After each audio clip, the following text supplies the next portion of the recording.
about body-worn camera footage that MPD released this morning. The footage is from the officer-involved shooting that happened last Saturday and resulted in the death of 31-year-old Kevin Hargraves Sheard. I want to start by saying no matter the circumstances, any loss of life is tragic.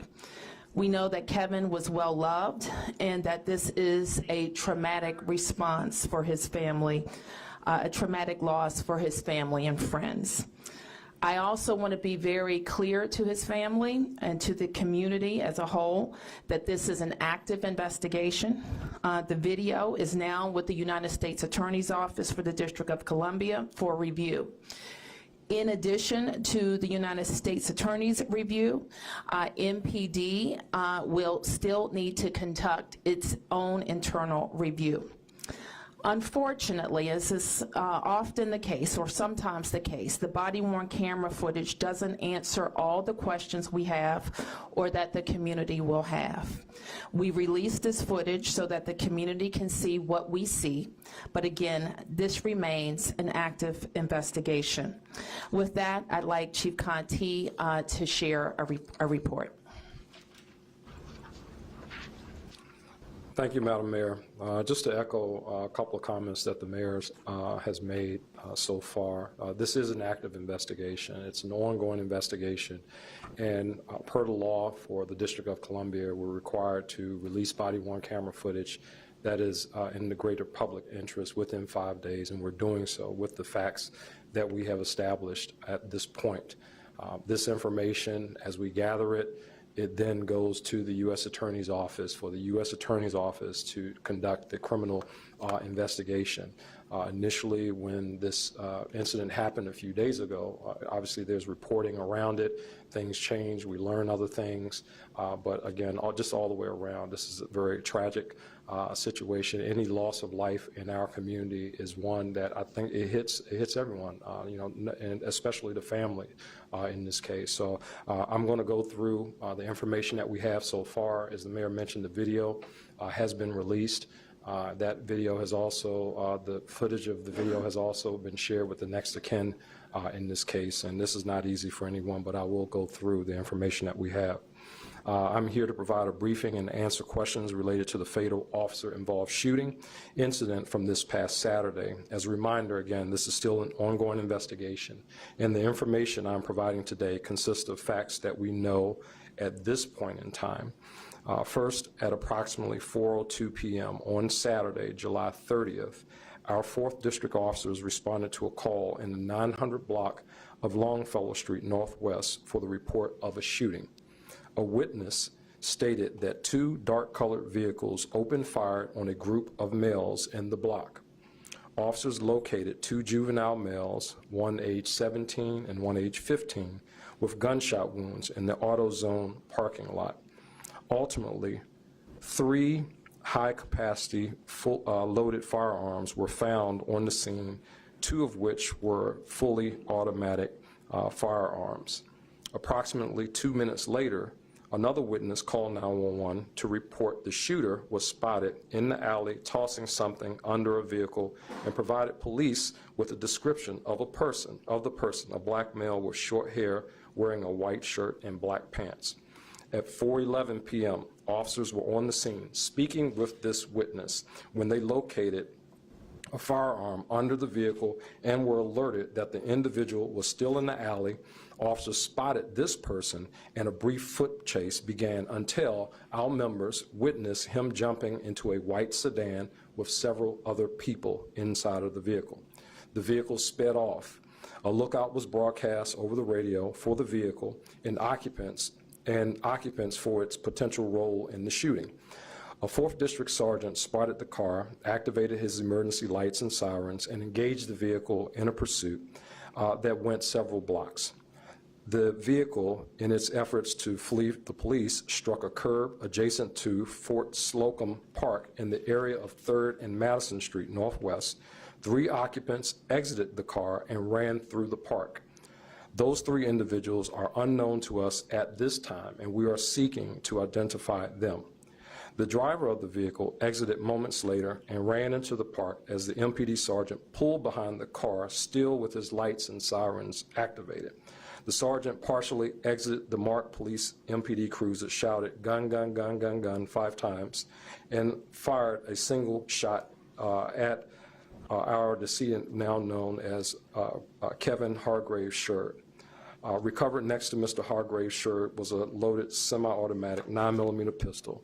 MPD rendered aid before he was transported to the hospital, where he was pronounced deceased by medical staff. The U.S. Attorney's Office is responsible for the criminal investigation, and MPD's internal affairs is assisting with gathering every piece of information available. Once that has been completed, we will conduct an administrative investigation. The involved sergeant has been a member of the department for 17 years and is assigned to the 4th District. He remains on administrative leave. And at this point, those are the facts that we have, that we know as of today. And again, all the information that we have and any information that comes in from community, any videos, cell phone footage or anything, we will continue to share that information with the U.S. Attorney's Office as the criminal investigation, as that continues to take place. So we're in no way, nowhere near at the point, I'm sure, there are questions about whether it was justified, unjustified. We're nowhere near being able to make that determination at this point, just based on the information that we have so far. So at this point, with the information that I have relayed, I can take whatever questions from the press that the press may have. Yes. Please identify yourself. Leonard Fleming, DC News Now. Can you tell us what you thought of the video? I know it's under investigation, but when you watched that video, and the family members are here, what did you think when what you saw? I will say what you've just heard the chief articulate. We never want to see any of our community members involved in a gun exchange, and that includes our police officers and those that they are seeking to stop. And so what we know is that we have to investigate, fully investigate. In the District of Columbia, the United States Attorney, who is independent from the Metropolitan Police Department, investigates police shootings, and we have to let that investigation happen. Yes, in the back. Okay, we're going to ask, hold on, ma'am. Our practice is to answer questions from the press. No, you have to answer that's my brother. Yes, ma'am. And you guys are saying, gun, gun, gun, that never happened on that video. I seen it. It never happened. And you talk about gun exchange, that never happened. Don't do that. Okay, so that is what we said, ma'am. What we said from the outset is what we know right now is what we can see on the video. And then don't say gun, gun, gun. Okay, so the video has been released, and people can see and confirm what the chief has said. Yes.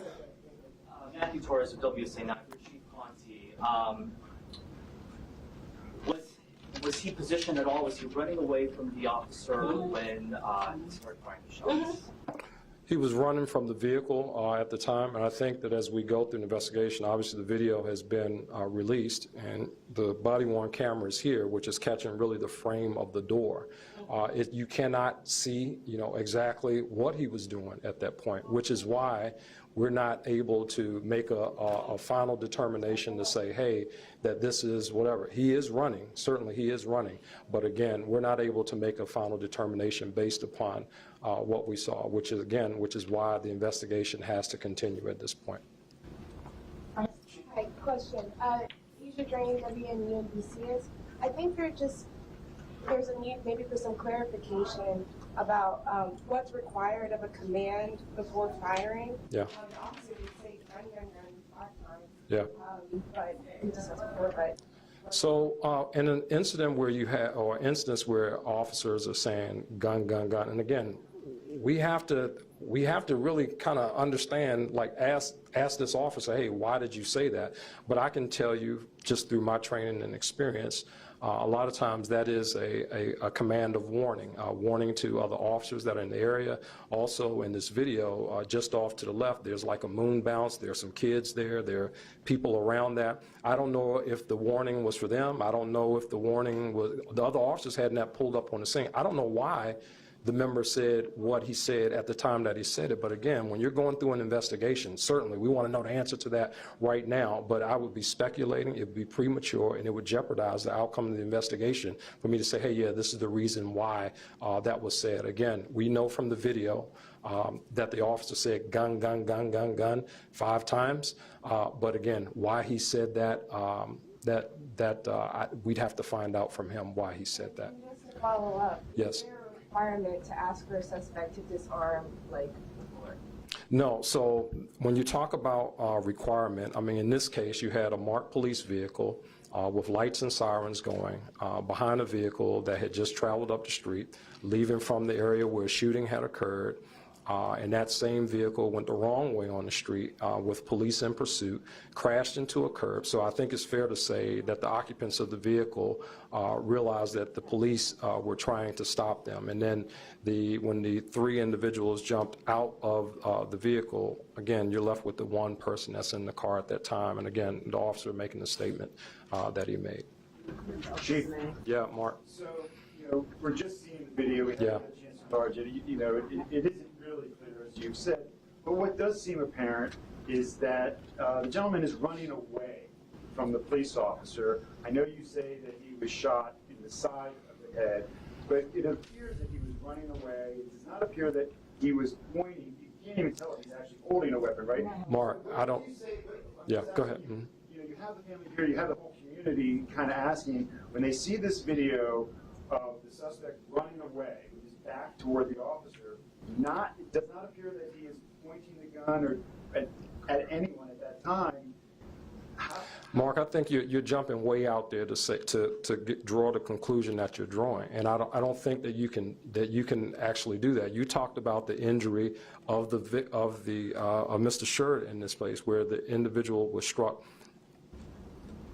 I don't know what Mr. Shirt was doing at that time, and I don't know exactly what the officer was doing. I know Mr. Shirt was running, and I know that the officer fired. But to draw any conclusions beyond that, just based upon the video is all that we have.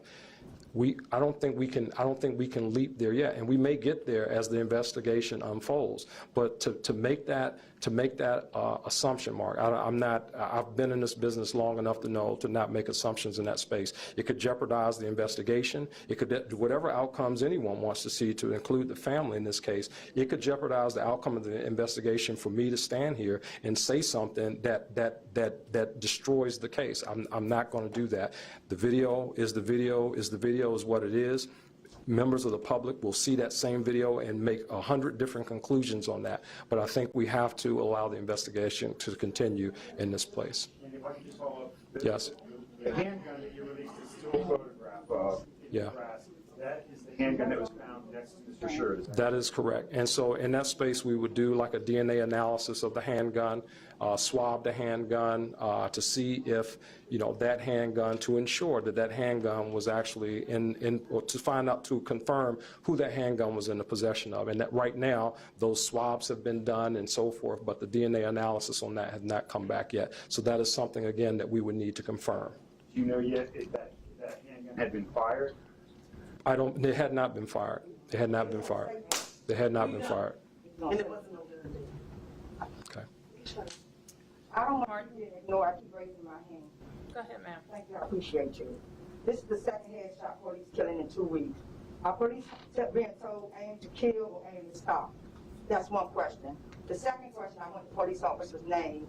And third, is anybody account footage of the policemen that arrived who's giving him CPR gonna be released? Because I got the video, and no gun is in that video. So we want the other body cam footage of the other police officers that was there will be released to the public. Because in that one, there's no gun, unless y'all remove the gun from the scene. And So I got that video with no gun. So I want to know So, whose body cam footage. yeah, let me answer your question, ma'am. So in the body-worn camera footage that's been released today of the officer who was involved, I'm talking about the other officers. no, I'm trying to answer your, I'm trying to answer your question, ma'am. I'm trying to answer your question. So, okay. So the first question you asked, are officers trained, how officers are trained to shoot?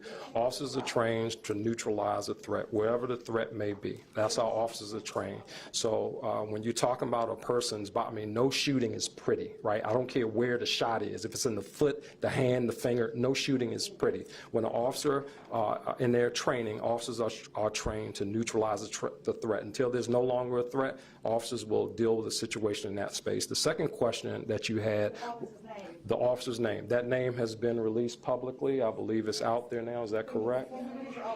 Let me get to my materials. I think I have it here. Thank you.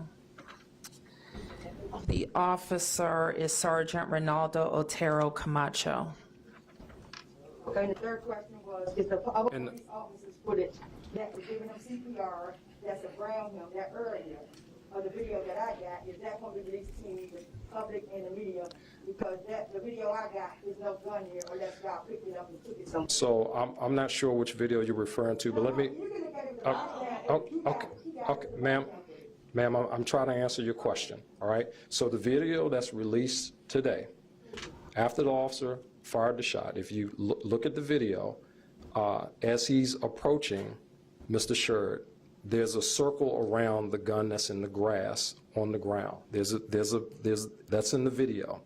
At the point where you're talking about, and again, I'm not sure which video that you saw, at the point where CPR and all that stuff was going on in medical intervention, you probably didn't see the gun because that gun could have been removed at that time.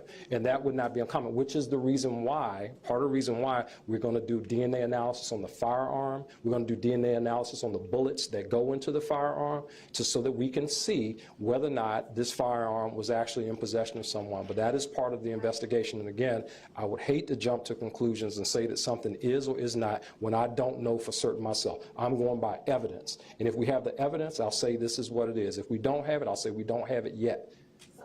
so let me ask you this question. Yes, ma'am. There were no markings put down around that gun. Okay. There were no baggage of that gun, and there's evidence that on that scene. So There are no markings, like literally when you guys recover a weapon or whatever, you put down the markings. ma'am, I know that That never happened. I understand what you're saying, but I've been in this business for 30 years, and I know people see a lot of stuff on TV, and that is not always what happens. Oh, no, I have When they're, video. okay, Don't do that. there's a firearm, I would just refer everyone really to the video and what's in the video, and I'll leave it there. Okay, I'm going to take the last round of press questions on, I'll start here, Sam. Stephanie, Latin, third, fourth, fifth. Okay, yes. What's Sergeant Camacho's status as of now? He's on administrative leave. Okay, vacation. Stephanie? Mayor, it was said earlier that it's not believed possibly that there may be any violations in policy. Given what you saw, do you have any concerns about the circumstances, the person running away in a park? I don't know that anybody has said that has said that. What we have said, Stephanie, is that there is an investigation underway. The United States Attorney is responsible for investigating an officer-involved shooting in the district. MPD, of course, does its internal investigation as well. And what we can say for sure is that we don't know everything just looking at the video, and that is why the investigation proceeding accordingly is so important, so that we can get to the bottom of what happened. Can you say, though, Mayor, what, if any, concerns you have with what you saw? Well, this is what I know. You heard the chief talk about a shooting of 2 juveniles in an area that has been plagued by violence. You heard a description, a detailed description provided by a citizen of people who saw the shooting, who saw weapons discarded, and who saw people flee the scene. You saw police officers see people flee the scene. And so it is the responsibility of this police department to make sure that people who are using guns in our city are dealt with by MPD and the justice system. So that is always at issue. The reason why we have all of our patrol officers have body-worn cameras because we want to know what happens. We want our police officers to be accountable, and we want the citizens that they're dealing with to know that there will be accountability. They won't always provide 100% of the information that we need, and that is why it is important that this investigation proceeds. And I can tell the community that it will proceed without interference, and we will get to the bottom of it, and we will work with the United States Attorney with whatever they need. Yes. Question for the chief. In the moments immediately after the shooting, it does appear that the man, Mr. Sherd, is handcuffed before medical aid is provided. Can you explain why that is, and is that proper protocol? Yeah, so in some instances when there's shootings, and I'm sure we've had other BWCs that release where this has been viewed, after a person has been shot, officers, sometimes out of an abundance of caution, they'll place the person in handcuffs, and then after placing the person in handcuffs, the scene is safe, there are no other issues or threats that they're having to contend with. They'll remove the handcuffs and provide first aid or provide medical aid in this case. So it's not that it's a necessarily a hard and fast policy. It is our policy that we render first aid, but with respect to handcuffing, it really kind of depends on the officer's assessment of the scene and their control of the scene, keeping in mind that prior to this, again, there were 3 individuals who had ran from the vehicle. Their whereabouts remain unknown to this day, and the officers, again, I was not surprised to see that there was a handcuffing to take place, then the unhandcuffing, and then the administration of first aid. Were you surprised to see them handcuff them, putting them in the ambulance in the front? Was that surprising to you? So, They handcuffed them and put them in the ambulance like this. so I don't think there's any situation in this case that is going to be a situation where we say, okay, yeah, that's acceptable when it comes to handcuffing after a person has been shot. Again, that is all part of the investigation as we move it forward. Again, to say that it's this or it's that at this point, it's too early. It's too early to do that, and doing that would jeopardize any administrative things that happen with officers who took whatever action they took in those cases. We have to make sure that we continue through the process of doing a thorough investigation in this matter to get to the bottom of everything. So your goal is to neutralize the threat. Why did you all handcuff him before giving him life-saving measures?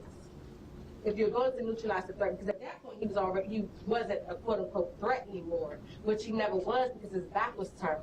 So if you shot him, they shot him when he was down and he was already not a threat at all. Why did they handcuff him before? So CPR immediately. Okay, I'm trying to answer your question, ma'am. So in that instance, again, these questions are questions that we have to ask of the members involved as we go through the investigation. For me to sit here and say, oh, well, they did it because of this or they did it because of that, that would not be me being genuine with you. The honest answer is I don't know. So as we proceed through the investigation and we find out those things, all of that information goes to the U.S. Attorney's Office for their consideration. And if there's not any criminal prosecution in that space, then we look at, in addition to that, those other actions that are in the administrative realm, like should they have done this or should they have done that? Or is there a policy change as a result of this because we shouldn't have done that? And those answers right now, I don't have those answers for you right now. 1 second. I want to make sure that we get to the last questions, as I just mentioned. I understand. Okay. I want to get to the last questions, as we mentioned. Yes. Yes. Mayor, just your thoughts about the handcuff issue. I mean, the chief sort of addressed it. It's too early to tell, but I mean, does that trouble you that someone is handcuffed in the way that he was?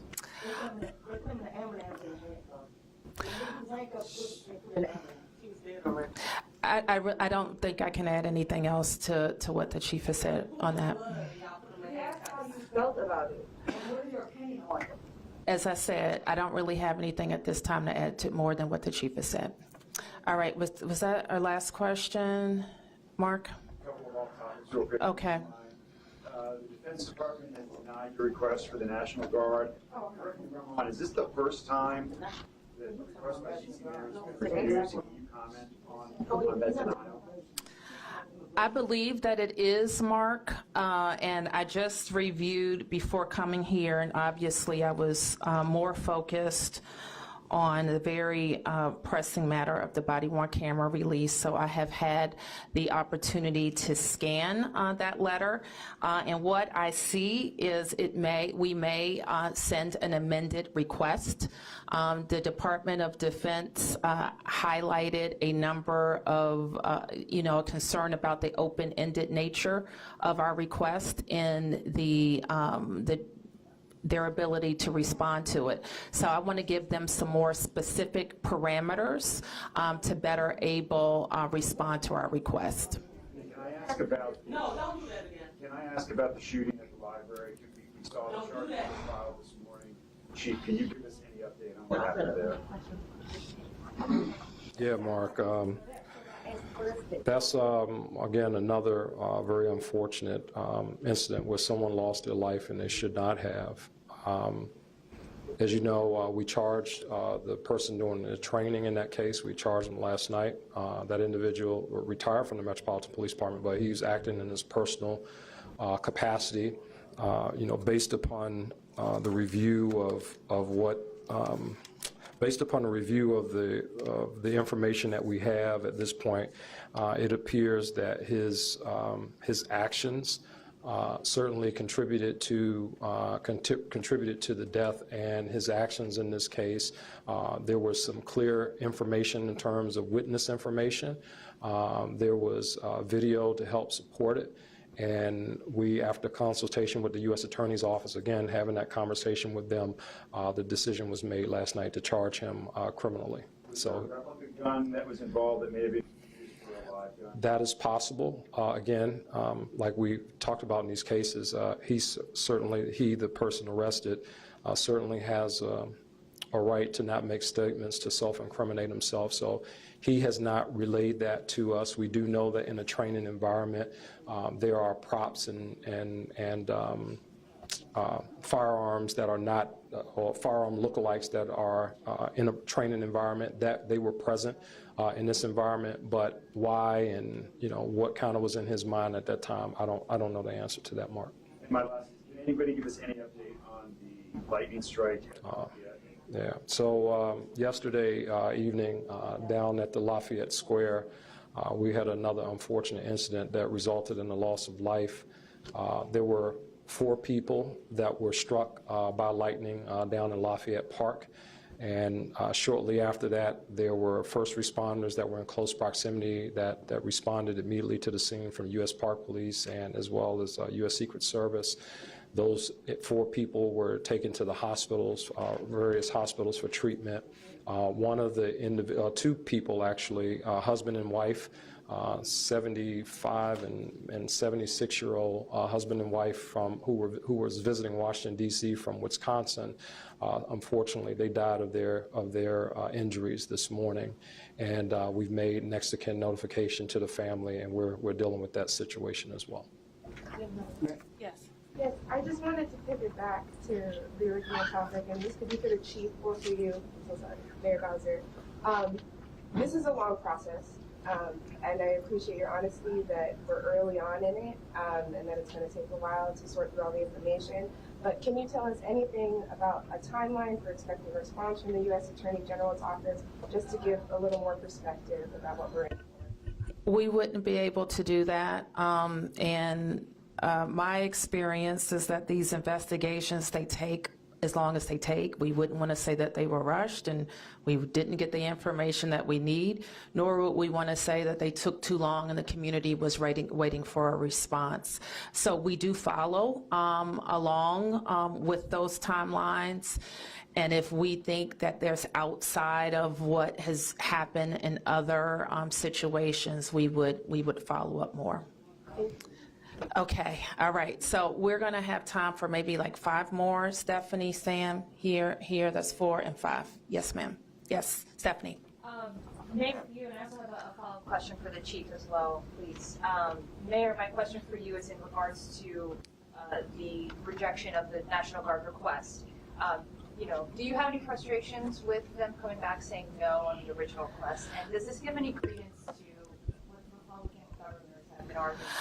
Well, this is what I know, having been mayor for almost 8 years, worked with 3 presidents, worked with any number of members of Congress, and having had the experience where the use of the DC National Guard was politicized, that puts the district in unsafe territory. So we want to continue to work with the Department of Defense so that they understand our operational needs and to assure that any political considerations are not a part of their decision. When the mayor of the district says she needs or he needs, in the past or in the future, needs the DC National Guard to support the safe operation of our city, we expect a fair consideration. So having just looked at their letter, they appear to think that they appear to say that more specified requests would help them understand our needs. And then, Chief, going back to, if you can you please tell us how long before Mr. Sherd was shot that CPR or aid was rendered? What is that time? I don't know in terms of, you know, how long was it in terms of minutes or seconds. I'm not sure how long it was. I know I believe the raw footage of the video would have been shared with the family, which would have showed that, but I'm not exactly sure how long that was, the time in between the time of the shooting and the time of the CPR. Can you describe significant time, moments? Well, I mean, significant is relative, Steph. If you're asking a family member, I'm sure, you know, like, that significant might mean different to somebody who's on the outside looking in. I mean, so I would just have to really just kind of say, you know, the video is the video. And I mean, if there was any unnecessary delay, I mean, that's something that would be looked at as part of the investigation. For example, if officers were, you know, off talking on the phone or something and not paying attention or trying to render aid to the victim, that's something that would be of obvious concern to us. So I'm just not certain in terms of, you know, in terms of minutes or seconds, how long it was. Why was he the only officer on the scene? So again, I will refer you back to the video that's been released today. After the officer fired the shot, you see when he turns around the body-worn camera, you see another officer who's walking up. I just will refer everyone back to the video. Okay, Sam, Martin, last question. Okay, and no, I'm sorry, you have the last one. Yes. All right, 3 questions. What do we know about the dark vehicles that left the scene of Longfellow on Georgia Avenue at this point? Second question, how do you define a threat? You know, seeing as Kevin was running with his back turned, he was several yards away. And third question, between this and the Karan Hilton Brown situation, from the outside looking in, there seems to be a pattern as far as police chases and somebody getting hurt. You know, people getting hurt. So what's the conversation like in MPD as far as communicating with the community and forging relationships, things of that nature? So your first question, what was your first question again? Vehicles that were Oh, right. What the status of those 2 vehicles? Okay, so we're asking the public for their assistance in that space. We know that shots came from those 2 vehicles. We don't know who the occupants of those vehicles were. Again, if there's anyone in the community who has information about who fired the shots on Longfellow, certainly we know they were fired because we have 2 of our young people, 2 juveniles, who got struck by gunfire. But for marksmanship, they're still with us. So I'm gonna continue to ask for the public's help in that space. The second question that you asked was about in terms of what was it about the? A threat. So the threat is in the eyes of the officer who is dealing with the threat, where their life or someone else's life could be in jeopardy at that point. So again, when you are looking through the lens of a camera, that's one lens, and when you're looking through the lens of someone's eyes, that's a different lens. I could do something to, you know, the 4 people on this front row. You might perceive it as a threat. This person might, this person might, this person might not, and it really kind of depends. But it's the reasonableness, a reasonableness standard that's used there to really make the determination of, was this officer's actions reasonable? And that's what the U.S. Attorney's Office is. They review, they will look at law, they will look at the video, they will look at statements, and they will look at all of that stuff before they make their determination about whether or not this is a criminal thing that they will prosecute, or whether or not this is something that will be handled administratively. Your last question about, you know, a pattern of situations or police pursuits, you know, I would argue in this particular instance and in any community, what do we expect the police to do in situations where we have 2 juveniles that are shot and we have a vehicle fleeing from the scene?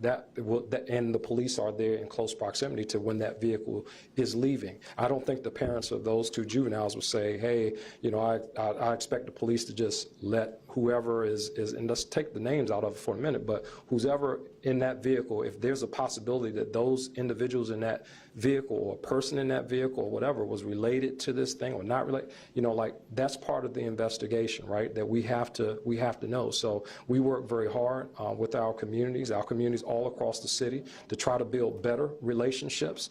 We want to make sure that we do that, but I think it's really kind of unfair to say that police officers following a shooting of 2 juveniles in our community that police officers shouldn't pursue in that case.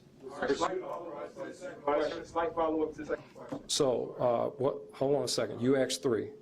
Mark, so say it again. Was the pursuit authorized by a supervisor? So the supervisor was the person who was involved in the pursuit, and it happened so quickly. The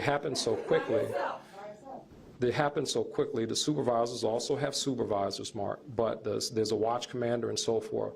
Responding to the call of a shooting, and an officer who's receiving information from a community member who says, this is what I saw. Individuals are in this vehicle and they're fleeing the scene, and that vehicle is speeding off at a high rate of speed, going around the wrong way on the street.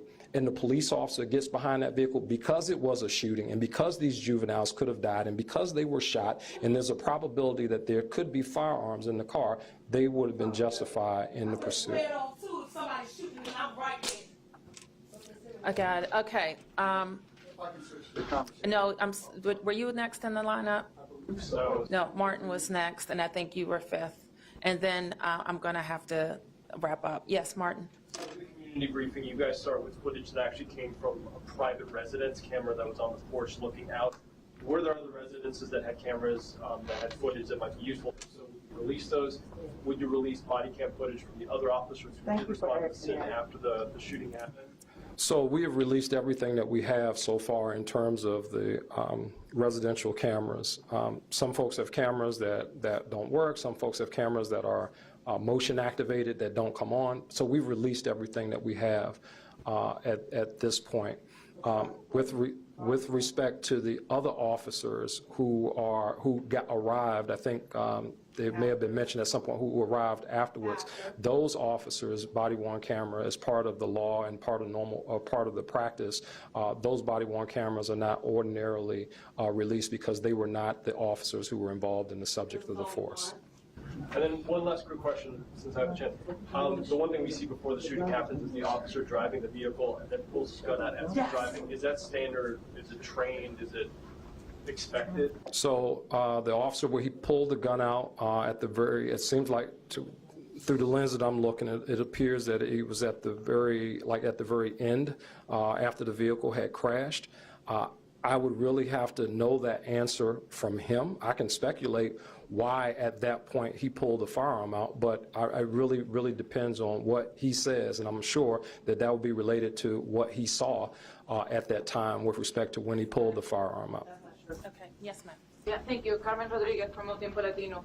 Former employees from Casa Ruby said that they report of payments and other irregularities to authorities before we knew about what the General Attorney's request.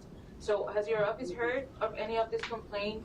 And also, Ruby Corrado stated on an interview that she had to stop operation because your office did not provide more funds. And what's your position? We have been, it's been some time since we discontinued support